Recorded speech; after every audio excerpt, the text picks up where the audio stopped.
Hi friends, it's Sarah, the owner and maker by Multifarious Nature. Thank you so much for joining me today. If you're a new viewer, a big welcome to you, and if you're a returning viewer, welcome back. I'm glad you're here for another episode, and make sure if you are wanting to know anything about some fun sheepy type stuff, stick around for the end because I'm going to be sharing some fun little goodies that I got that I am nerding out about our Shetland sheep that we'll be getting next weekend. We actually get to pick them up. So I'm really excited. So yes, stick around for that if you'd like to hear about it. All right. So first of all, shop update end of things. I don't really think I have anything new other than thank you so much for those of you that participated in supporting me over the weekend for, well, thank you all for your support in general. I really always appreciate it, that's for sure. But for those of you that participated in my birthday sale by purchasing, you actually, if you're not already subscribed to the newsletter, please make sure that you do so if you want to find out about sales. The coupon codes are always shared in the newsletter only, so I'd hate for you to miss out on that if you would like to, or yeah, at the moment I'm only sharing them in the newsletter.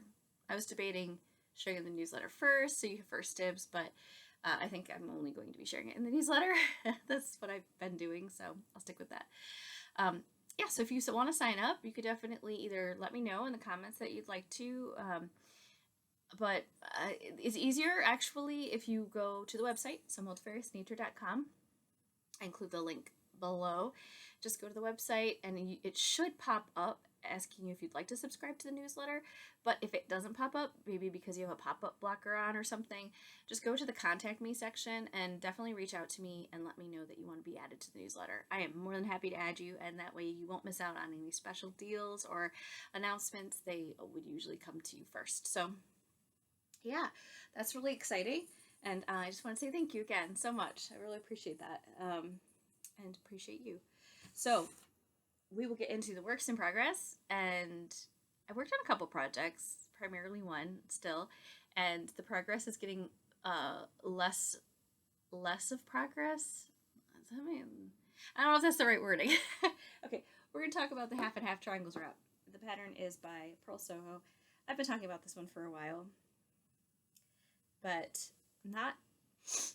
I did actually work on this a lot this week, but because it's getting longer, like wider, so more stitches, it takes longer to go back and forth. So it's an interesting pattern. The way it starts, you start off at a small amount and it gets bigger, bigger, bigger, bigger, bigger.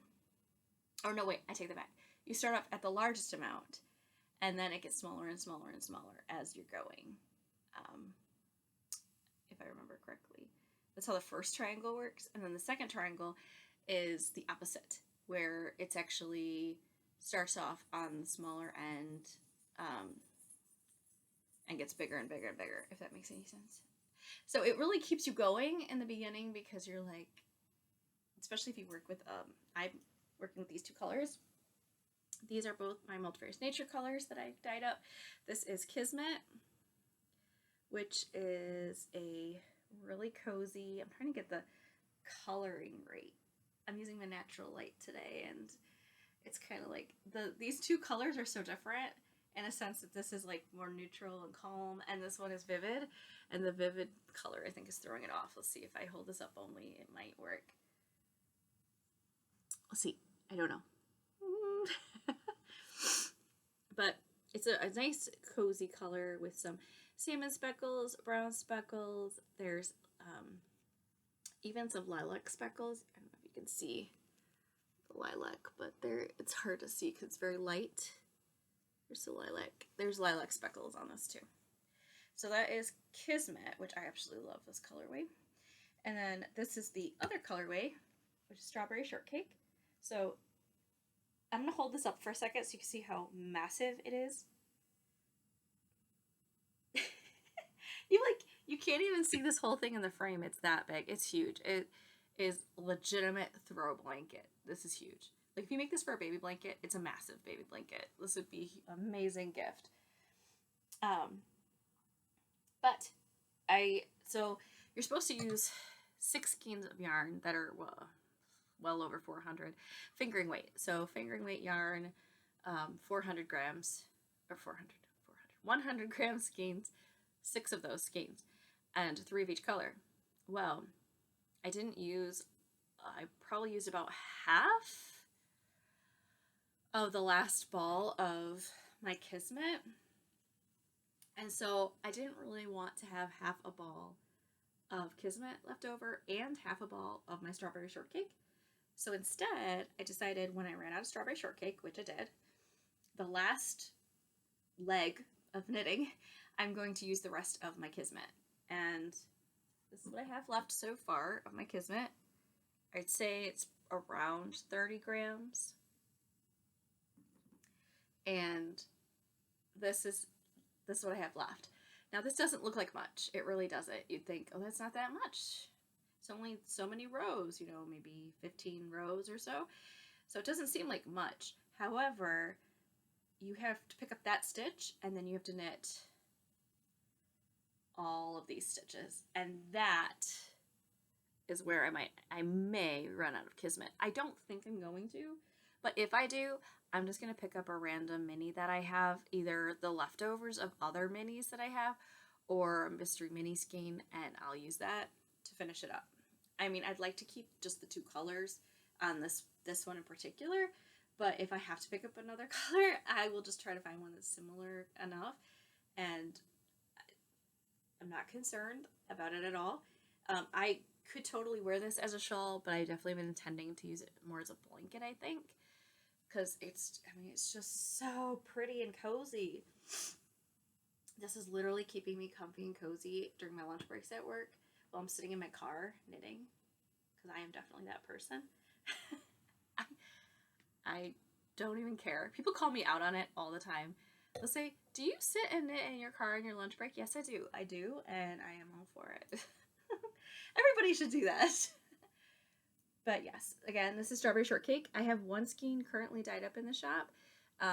But if you want to get like a sweater's quantity or more than 1 skein, definitely reach out to me. I can dye it up. And then same with Kismet. If you want a sweater's quantity, just let me know.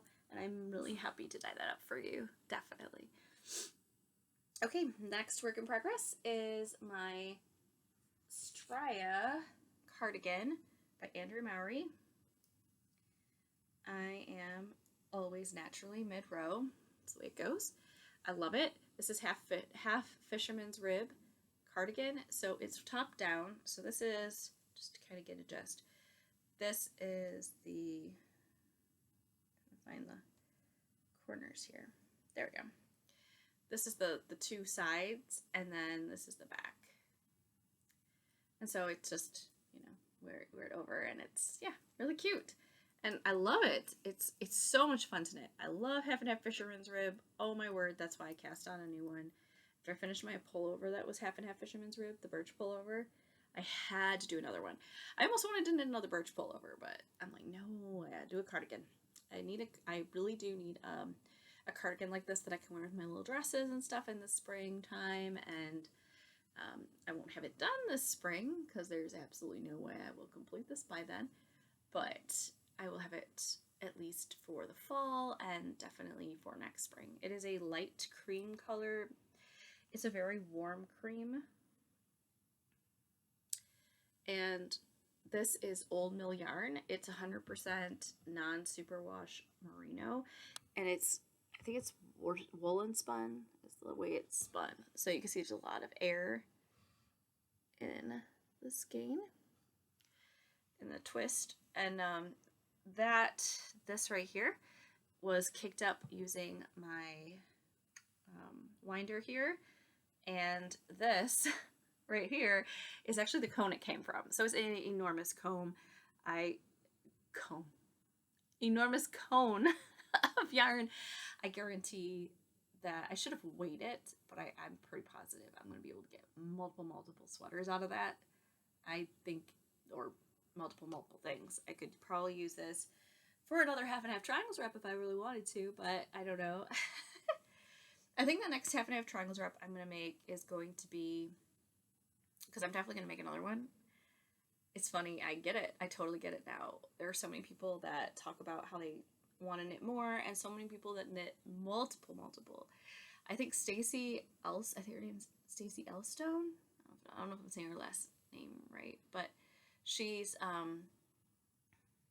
don't think she dyes yarn currently, but she's Stress Knits is her YouTube channel, and oh my goodness, like she has knit I think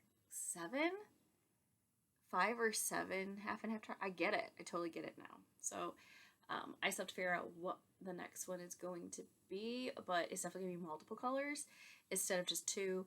I would like to use up some different items that I have, and I'm getting creative with maybe the weight of yarn that I'm using.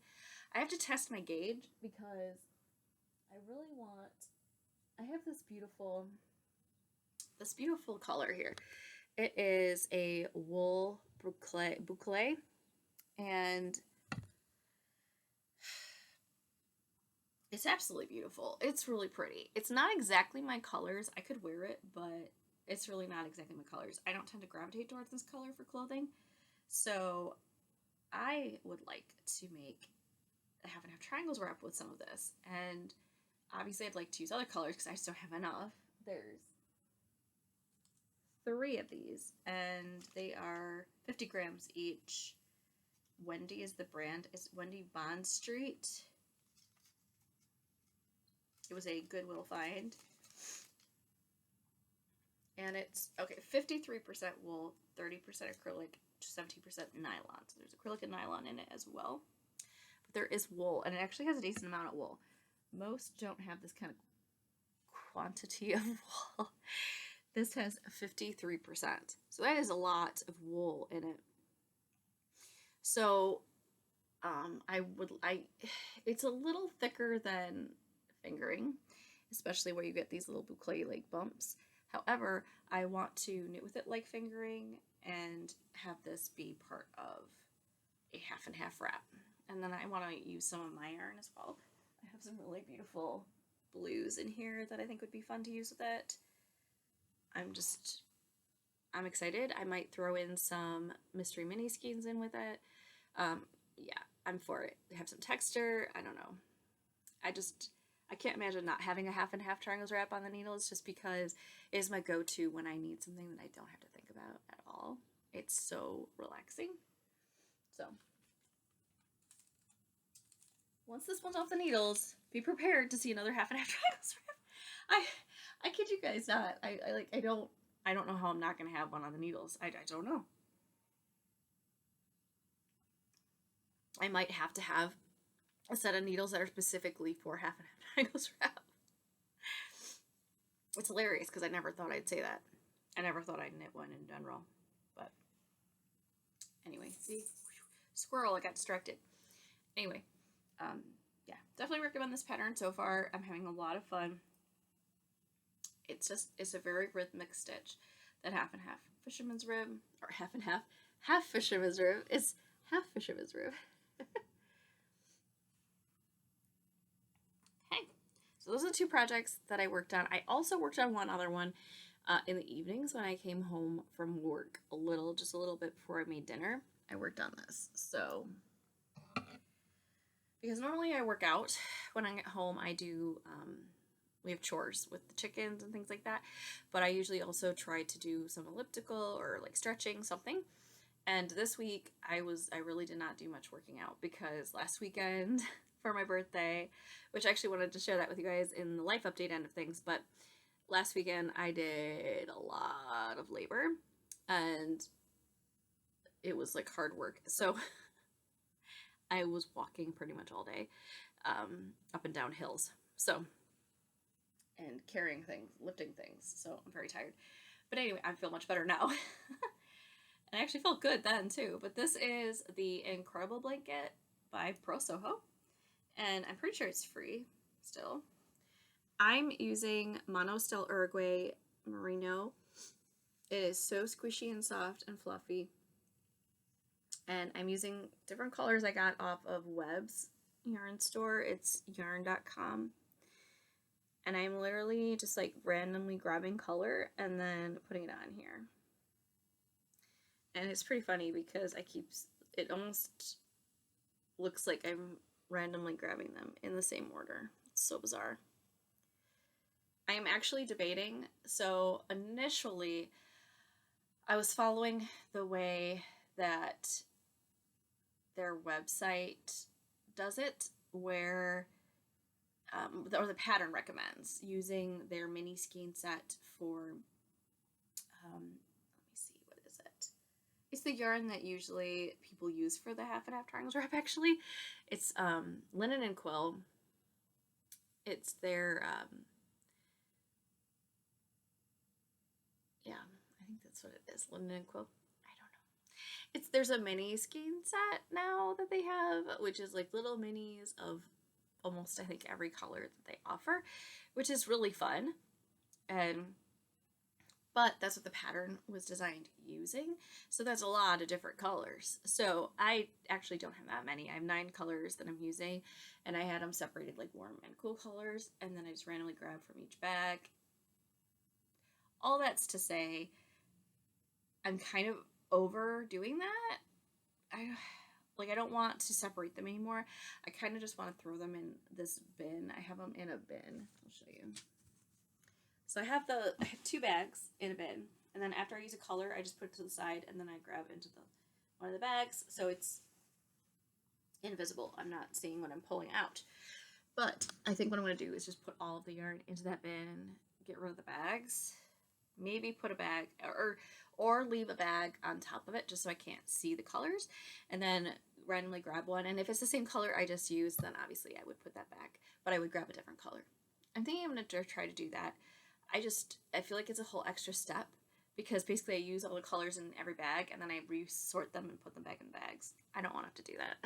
I don't want to have to resort them. That's just silly business. So, yes, I'm drinking some kombucha. If you're curious, it's wonderful. It's like I think it's a strawberry lemonade. It's really good. It's my little treat to myself when I went to the food store. I picked up kombucha. But it's a lot of fun, you guys. And obviously I haven't made a whole lot of progress. I think the last time you guys saw this, I was probably somewhere around here though. So I probably doubled it since the last time you saw it. But it is super thick. This blanket is going to be so stinking cozy. I'm making all the blankets.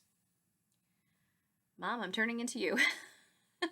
I know she watches the podcast because she's always got so many blankets. Like, she has a blanket thing. You'll never freeze. When you go and ever see my mother, you'll never freeze. And I just have to laugh because now I'm making all the blankets.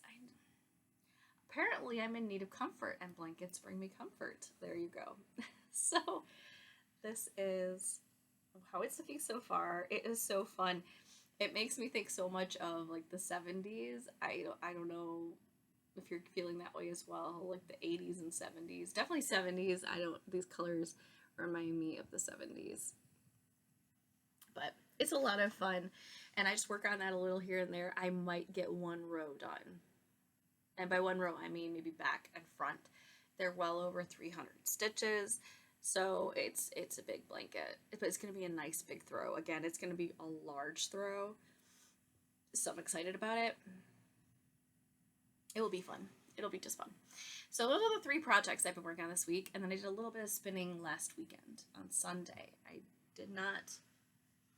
Actually, it was just in the morning, honestly, because on Saturday, that didn't happen. So, I'll get into the life update here in a minute, but I kind of want to talk about the sheepies. So if you're sticking around for the sheepy end of things and you don't really care about the life update, but you want to know about sheepies, here you go. I'll show you the sheepies, and then I'll talk about life update after if you are interested. So, and I have 2 books to kind of, I guess, recommend, or just books that I'm interested in. So, yes, we'll talk about that too. But first, the sheepies. So, sheepies, I ordered a bunch of stuff for the sheep because I've been purchasing things periodically. We've gotten feed. We're going to primarily have them on pasture, but when I first get them home, they're going to be 8 weeks old, so they're very young, and I need them to get acclimated to their new area. So they have like a little hut. I'm going to try it. Okay, I will, after this video, I'm making a promise to you because I have to let the chickens out. I will go take photos of the their little house, and then I will share the photos with you guys, just so you can see what it looks like. It's not anything super fancy, but it's really cute. And yeah, I will share that with you. So, distraction. Anyway, 8 weeks old. And so they need to be in their little house. There's like a door that slides and stuff to shut them in. And they will have to be in there for the breeder. She recommended, she's a veterinarian as well, and she recommended about 2 weeks of them being in there, just so they can get used to that being where they find their food, that I bring food, that I am not a threat to them, that kind of thing, so they can get acclimated to me as well. And then, so we do need to get some hay. That's something I need to do still on my list. Hay and straw. Those are 2 things we still need to get on our massive list of things. But, so I do need to do that because the 13th they are coming home, and I'm so excited. You guys are so cute. Oh my gosh. They're getting a little bit bigger and definitely fluffier. They're so cute. Oh, I can't wait. I cannot wait. I thought I did the math wrong. I thought this weekend, which this is a blessing, I thought this weekend, I thought the 6th was 8 weeks, and it's actually not. It's 7 weeks. So I'm grateful because that actually gives us a whole nother week to kind of prepare for them, which is great because it would have been a bit of a scramble, mad dash. We still have a little bit of fencing that we need to complete for them. But the majority of the fencing is done. Thank you, Lord. I am so grateful to, I don't think I know my mom helped, but I don't think any of the other family members or friends watch this podcast. But if you guys do, thank you so much again.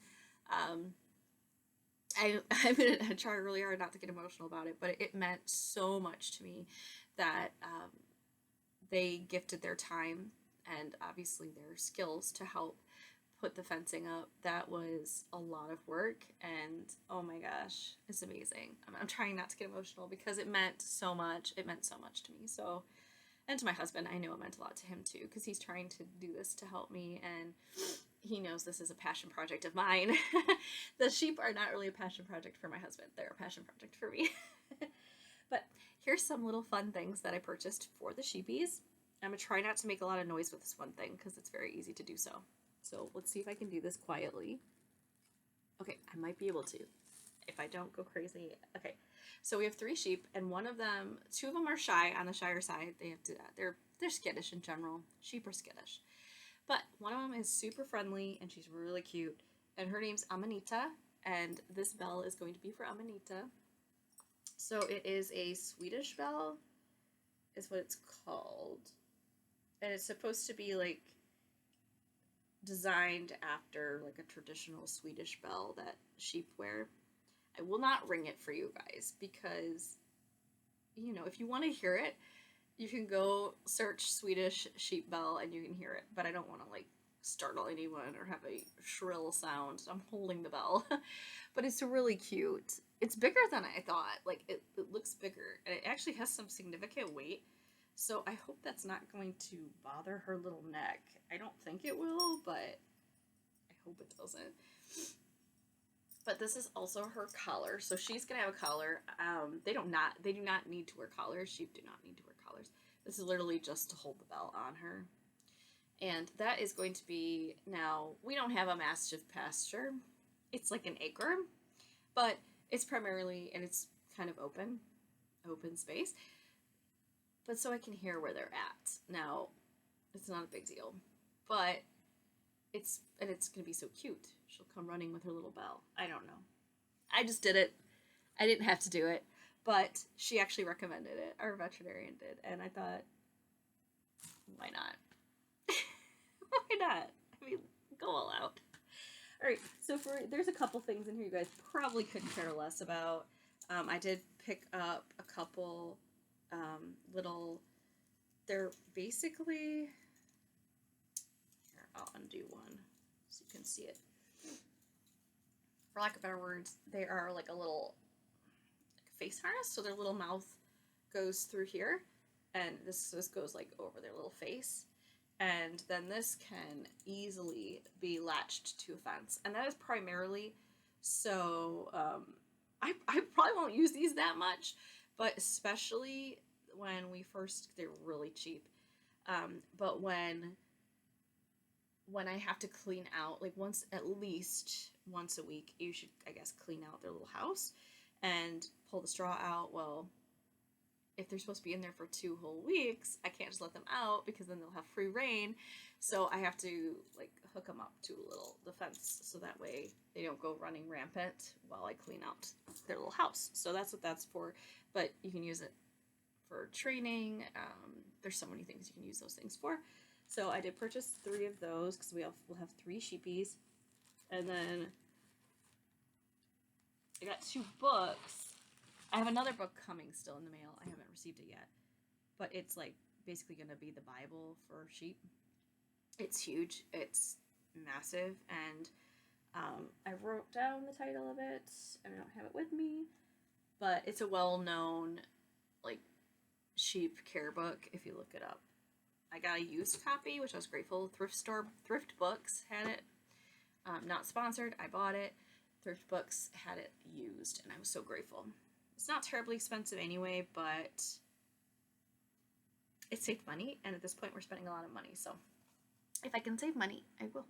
So I did purchase these. These are new. This is Pipestone's Veterinary Guide to Sheep and Goats. I figured this would be a good one to keep with like their, I'm kind of putting together a little first aid box.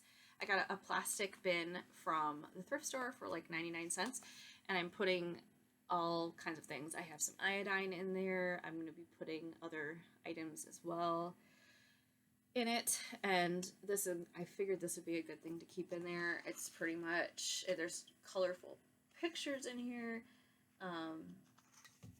Like there's a section on lambing and kidding. Like it's for sheep and goats. So lambing is for your sheep.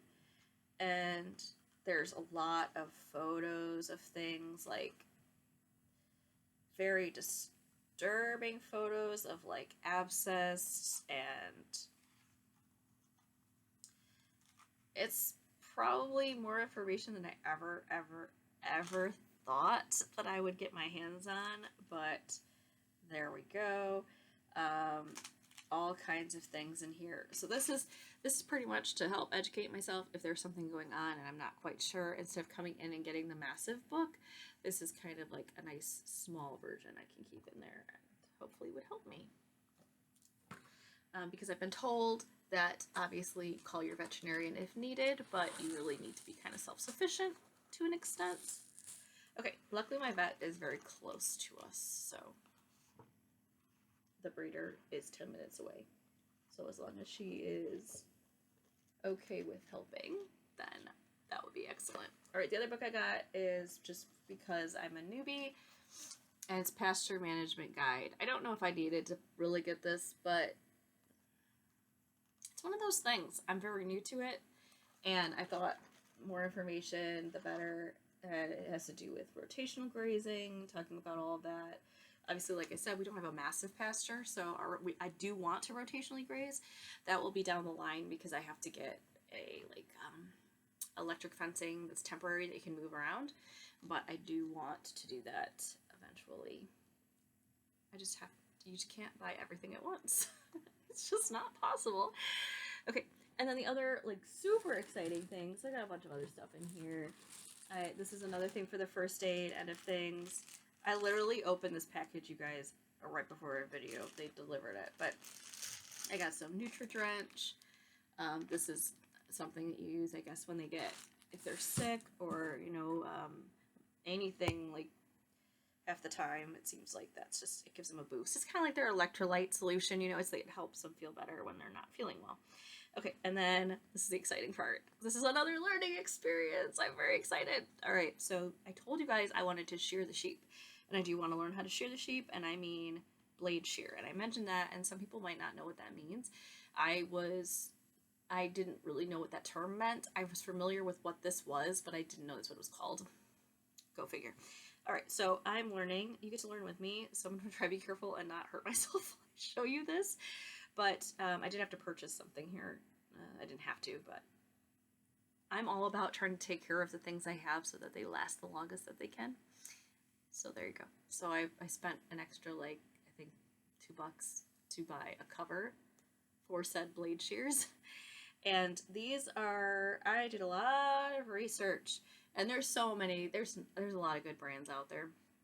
This is a long, well-known brand, and they're made in England, and it's burgeon and ball. They're pretty well known, I guess, in the blade shearing world, and after doing tons and tons of research, I decided to buy this one, and I'll tell you why here too. So these are the blade shears, and I'm going to take off the cover and try not to cut myself here, so we'll be careful. There we go. So I got the cover because I wanted to protect the shears, and this is the largest one I could get.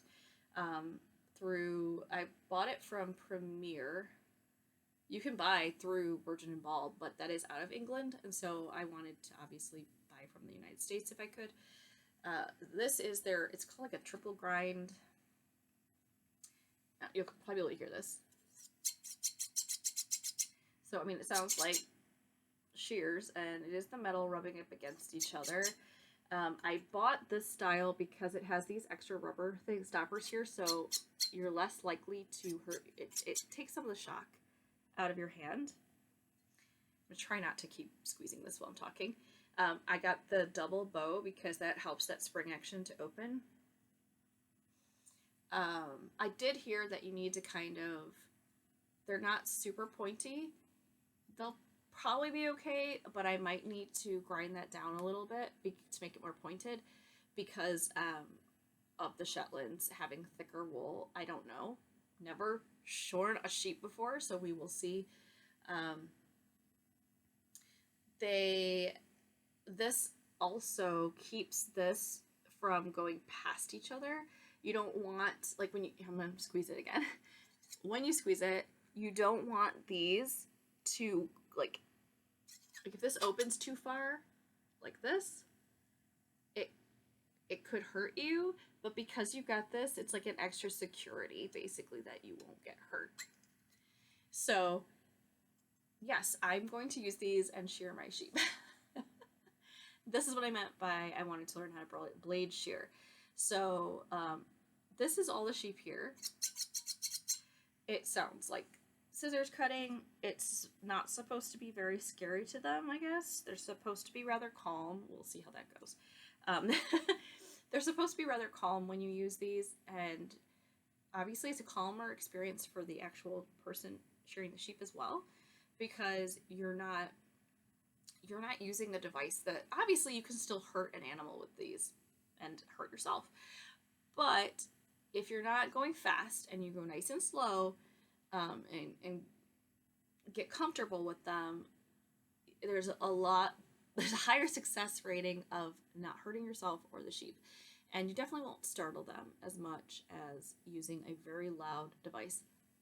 All that's to say, I totally get it if you're going to use electric shears.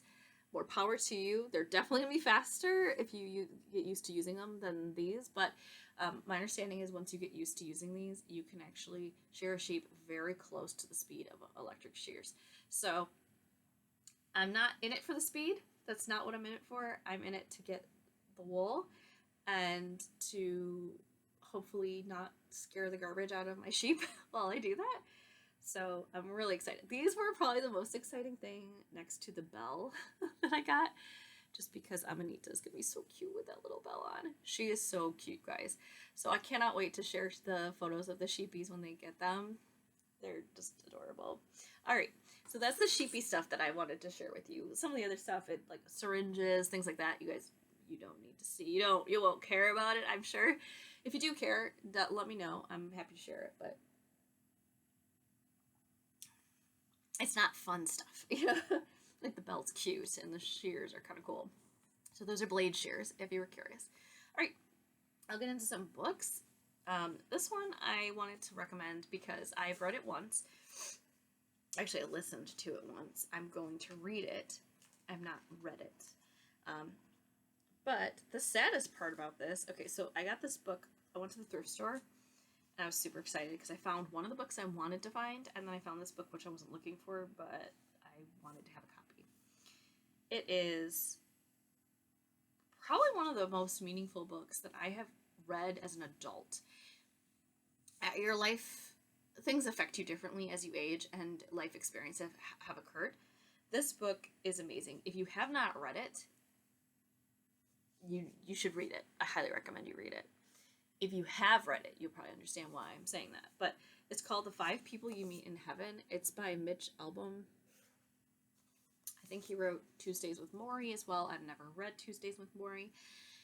But this book, one of our cousins, she said, I'm pretty sure she said she reads it every year, and I can see why. So it's not a very big book. It is not a big book, you guys. I think I did the audiobook in like a week, maybe, if even. And I don't want to ruin it for you at all. I will not ruin it for you. This book is amazing, and it really talks about, and if you're someone who, even if you're not someone who believes that certain things happen for a reason, this book is really interesting, and it's not going to be what you think. I am someone who can usually figure out what's going on, and I kind of started to figure out what's going on when it told me, and then when it told you what was going on, I cried. I totally cried. I will probably cry again when I read it. I had goosebumps. I'm telling you, 5 People You Meet in Heaven is a book that everybody should read. I really think everybody in the world should read this book because it's so good. It's so good. I can't. I was so excited when I saw this, and I can't remember if my mom mentioned she read it or not. But I was really excited to share this with her. But I'm kind of like, I want to hold on to it and read it again. But I'm okay sharing it because I think it's so meaningful. I think so many people should read it. But anyway, I bought it because I didn't have a copy. And it was so cheap.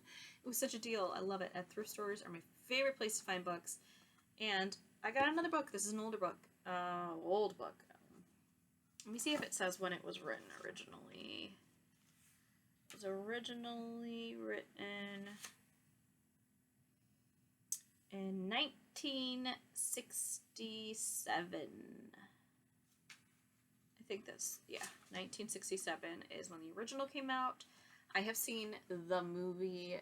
There's probably multiple movies, but I saw the one that has Carrie something or other in it. If you look up the title, you'll recognize it. And the guy who plays one of the many interests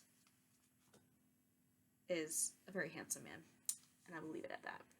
But he is just it's a wonderful story, and it's full of drama and sheepies. There's sheepies in it, and so yes, this is why I got the book. Because I feel like there's usually more detail in books than movies, and the movies talk about the sheep, and they, a little bit about the farming life and everything. So it's an older book. You've probably heard of it before. Far from the Madding Crowd. It's written by Thomas Hardy, and yeah. It says a novel of a woman's bold adventures in love, and that's, I guess, it really focuses a lot on her love interests and things that happen, these different relationships and everything. If you've watched the movie, you kind of know what's going on. But one of the main guys in this is actually, it starts off with him.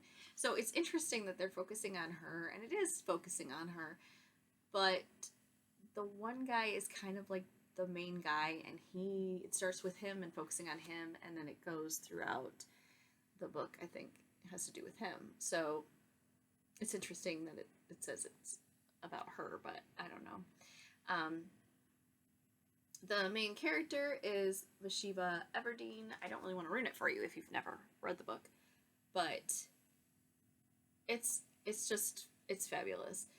And I'll read the back in case you've never heard of Far from the Madding Crowd, in case you're not sure, and what have you. Check your local thrift stores. I got this. I was hoping I would find one at my local thrift store. I did. It's a well-known book. Thomas Hardy is a well-known author, and the other book I want to read of his is Tess of the Baskervilles, or not Test of the Dubervilles. That's her name.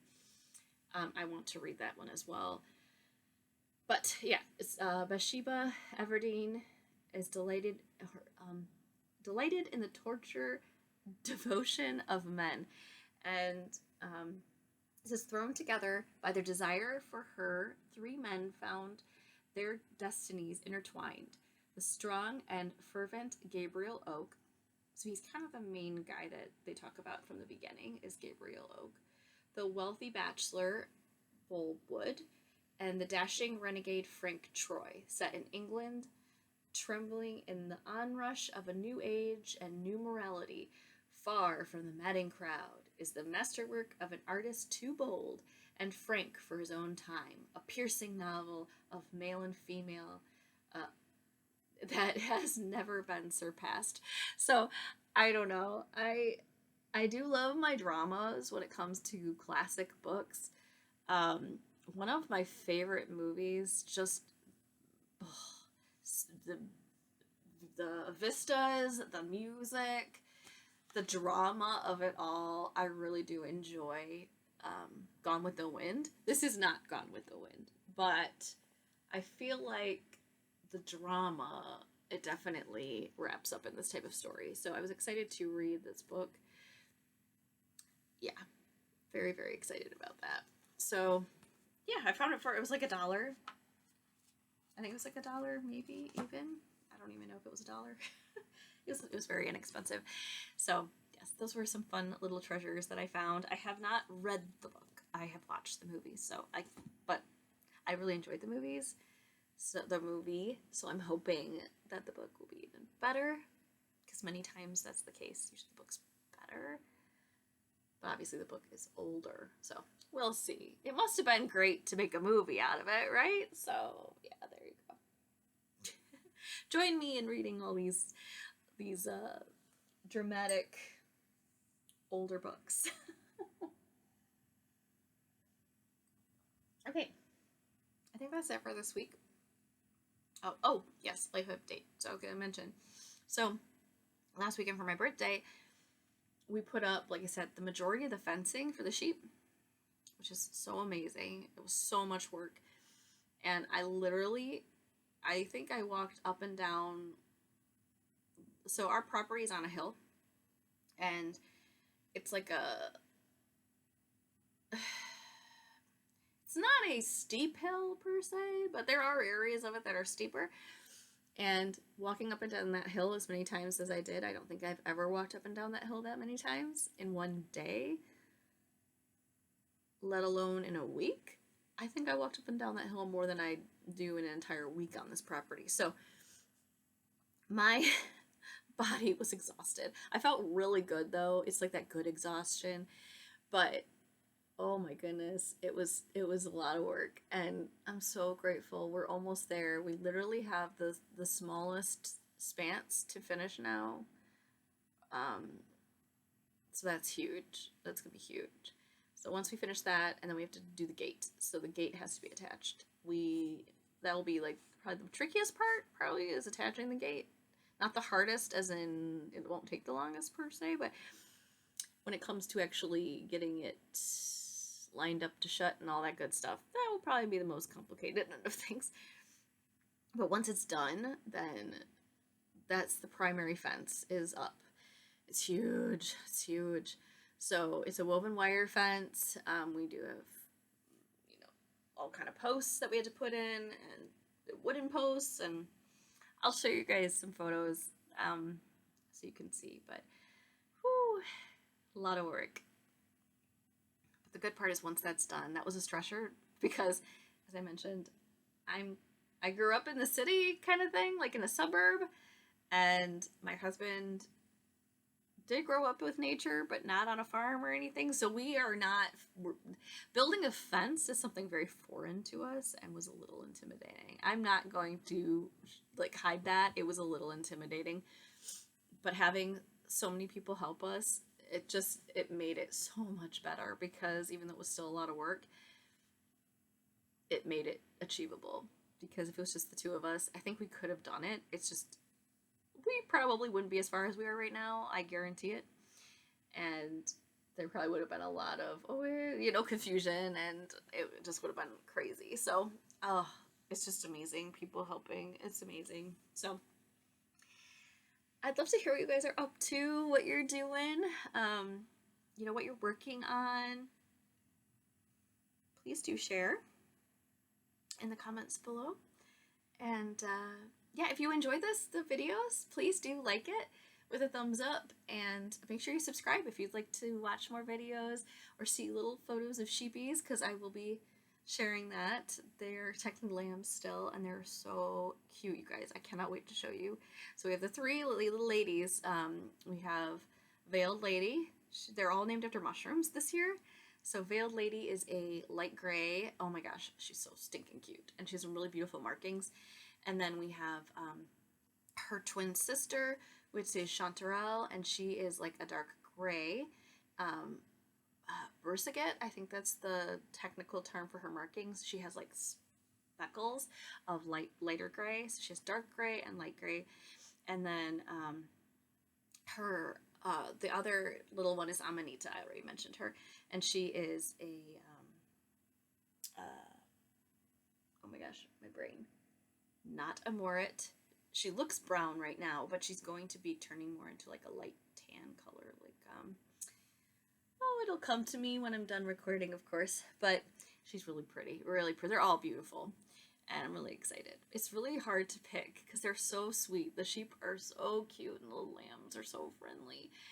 And there was a little ram that I wanted to, but I can't take them all home, and we definitely can't have a ram right now, because if we have a ram, we really should have two, so he has a buddy, and we'd have to separate them from the ewes so that they're not constantly breeding, because then you get lambs at all different times of the year, which would not be good in our winters. We can get some harsh winters sometimes, not lately, but sometimes. So, yes.